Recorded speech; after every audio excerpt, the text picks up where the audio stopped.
On top inside Edo today, we carry waka inside town for Benin City. Make we see how people they cooperate with the partial lockdown where Edo State government don't put for ground.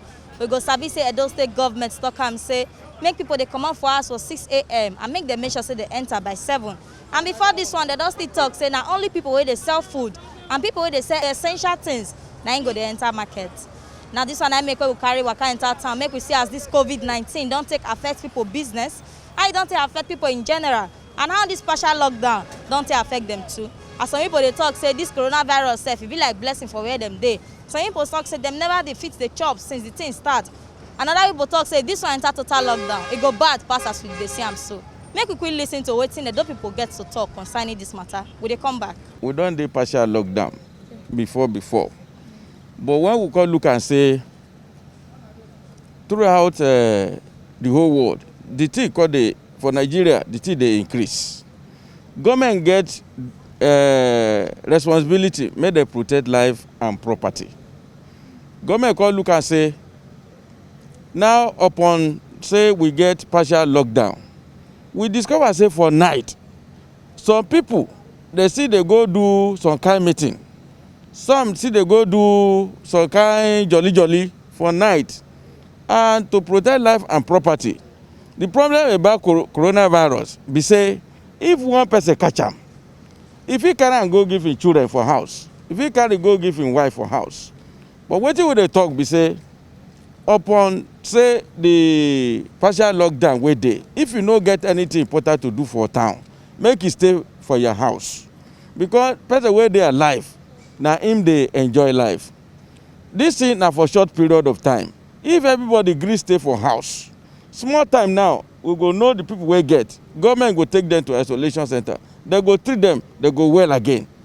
But so that people wey no get no go get. But if everybody no listen to wetin government dey talk, they dey waka, they no cover mouth, they no wash their hand with soap, and they dey go where they dey gather, the thing go dey spread, and government no want make this is spread.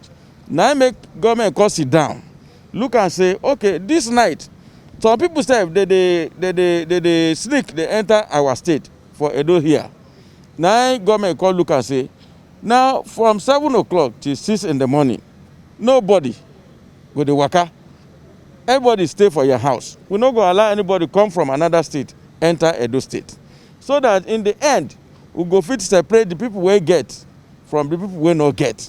We go cure the people. Government go treat the people wey get, and everybody go well again. Everybody can start business and we can live our normal lives.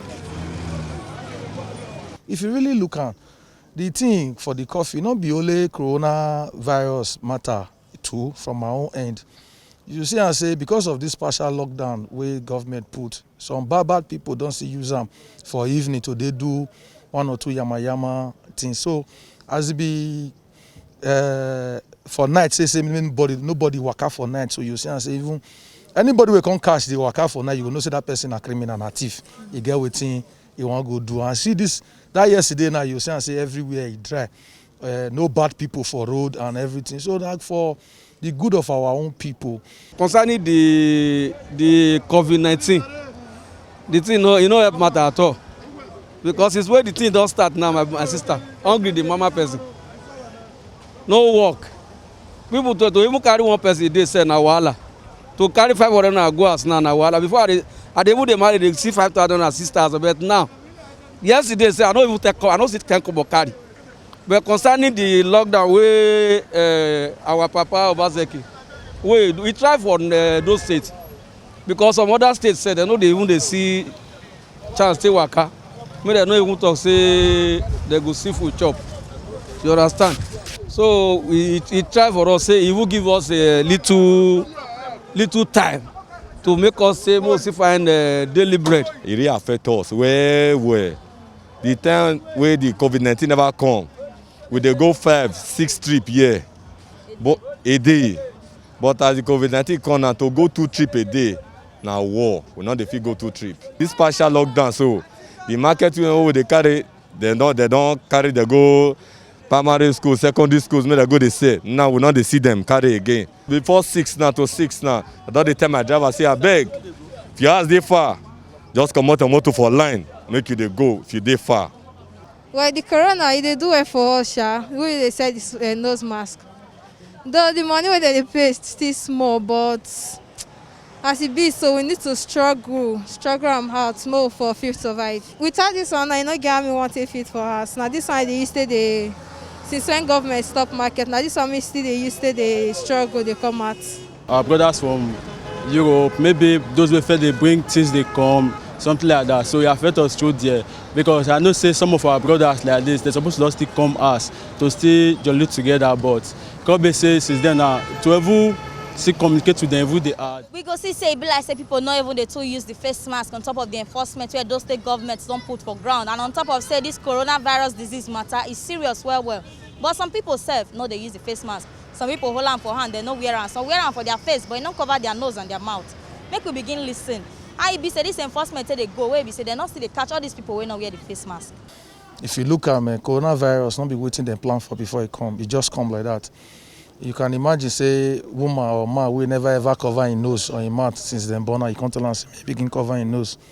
You know say na small you go take before you go dey used to it.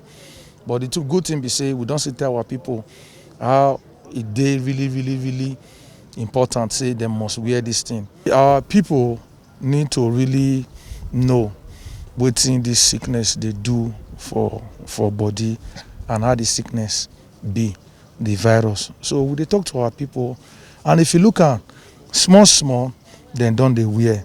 And the ones we not they wear, we see they talk. The ones who we don't talk to before, like some park who we don't go, we don't talk to them where they not wear. Now these ones now would they go meet, we go cash them, carry and go mobile court, so that the court go give them. And the kind of thing they give them community service. Community service now be say some go sweep, some go pack dirty, some go pack gutter, some go do so many things to see clean the place where we dey. So now so the thing be. But if you look the way we take start, and today you see and say people don't they obey. People don't really know say this thing now true it dey keep person. So and I know say our people not really stubborn like that, then go obey. At least the level where they take they obey don't they high compared to when we just start to talk to them. Initially I gave me a face mask, so the face mask I don't now this type of basically you still use. So and I know say after you use this face mask for like 6 hours or something like so you need to put on for disposal bin. So that make me say I throw my out. I don't say I don't know say I'm supposed to wear, so I just need to throw away my out. So that be the main issue. But no matter if you be say I still for the sale again, so I will buy another one. Now still on top this waka where we carry enter town. Now we take waka enter where for the sell food. Make we ask them how this business don't take waka for their side. Until say this coronavirus disease don't affect plenty business for Benin City. Make we quick hear what she want talk. Like for our own place now, we put some hand wash, clean water for washing hands and for rinsing hands, sanitizer. So we even get security man get smart. As they come inside, the security man they tell them say wash your hands and rinse. They use sanitizer, you know. Then for the social distances, we can't stop them. Make they know they eat here again. Just take away. So that make crowd know the day. You understand? They'll just come, you ask them, they buy take away, please. For the main time, because of the situation on ground, they'll buy take away, they'll come out. The lockdown, somehow, it's a partial lockdown. It affects our business in the sense that our sales drop, almost 60% drop. Like what will be they sell from morning till midnight. You know, the thing can be like half day now. But as it is now, we don't have some workers, may they sit down for us. Because we not fit pay all workers again. It don't cause kind of unemployment to some people. But we don't have a choice and it's not our fault. You know, and they will not pray total lockdown. This partial lockdown, we see thank God for the governor for them to make a partial lockdown. Otherwise, it's for hard. From what we see, so we go see say this coronavirus disease really affect everything for those states. As bus drivers they complain say they not they see passengers they carry. Market people they complain say customers not they to come outside. And other people when not get here that they go, they don't they stay for house. As it be say government talk say make people not they to come out for house again. And people say they find it difficult to practice social distancing or even wear their face mask as Edo State government don talk. Make we sabi say coronavirus disease na something wey be say e dey affect everybody, not be only rich people or poor people. And wetin we need to do to stop am na to wear our face mask, practice social distancing, and make sure say we dey wash our hands all the time or use sanitizer. Now here we see this ogbonge informate reach on top wetin shele for inside Edo today. Make una sabi say na T Live Media na bring this informate come give una.